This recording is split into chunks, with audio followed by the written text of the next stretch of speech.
Ito yung mga natira sa una nating paanak ng gapi. May 5 natira sa gapi natin. Tapos may 6 na platy.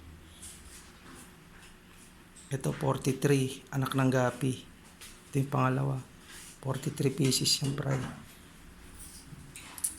Ito, tatlo na to, platy. Platy. Dito. Yan. Mga molly.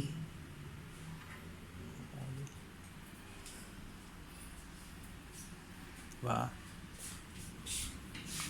Parang kailan lang eh.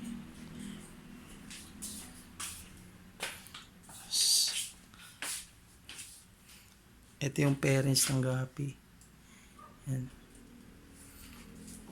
So, meron tayo ritong balloon molly, gold dust, PKBM. Tapos isa tong trico.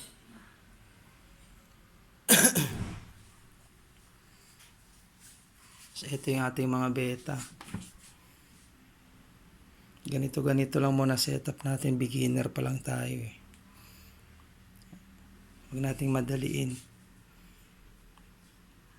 Ito mga green eye ko to. Neon green eye. Male, female. Tapos ito, crossbreed ng crown tail tsaka half moon. Yan. Male. Ito, green eye din to. Male, female. Tapos ito yung mga breeder na. Mga half moon. Tapos, nandito yan. Meron din tayo rito. 6 na piraso.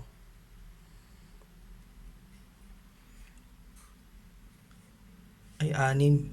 6 to 6. Yan.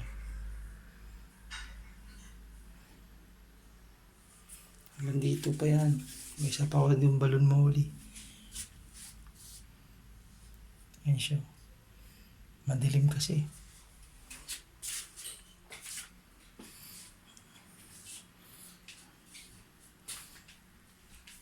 Meron tayo rito nakasalang na beta.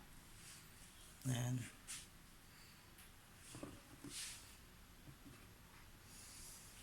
Tayo isang balon.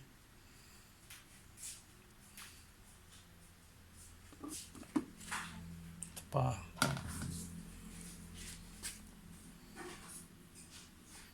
Yan, puro female lahat yan.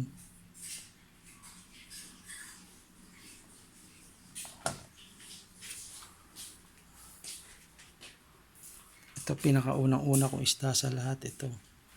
Nag-iisa na yan.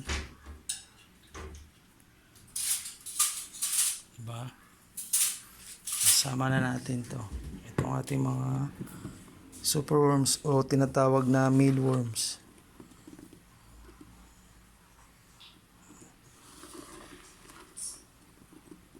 Sa iba nakakadiri ito.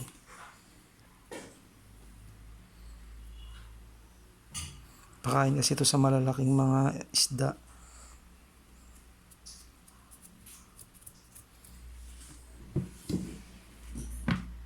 Tapos, dito yung second batch. Maliliit pa kasi kaya hindi gano'ng makita eh.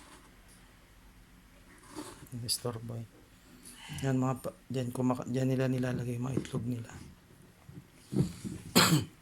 Kasi yung mga breeder ko na darkling beetle nandito.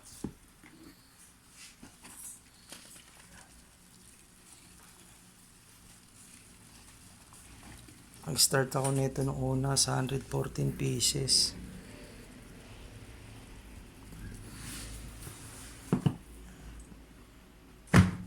Itong mga laman nito, produkto na yan ng Project 114. Ito pa yung iba. Gagawin ko pang breeder yan. Tapos, saan pa ba yung isa? Ito mga cocoon. May cocoon pa ako dito.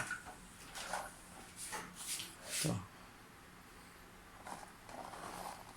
Antayin ko na lang magbitil yung mga yan. Tapos isasama natin dun sa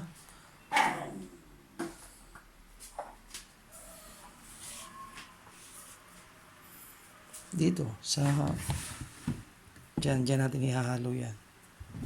Okay. Diyan lang muna.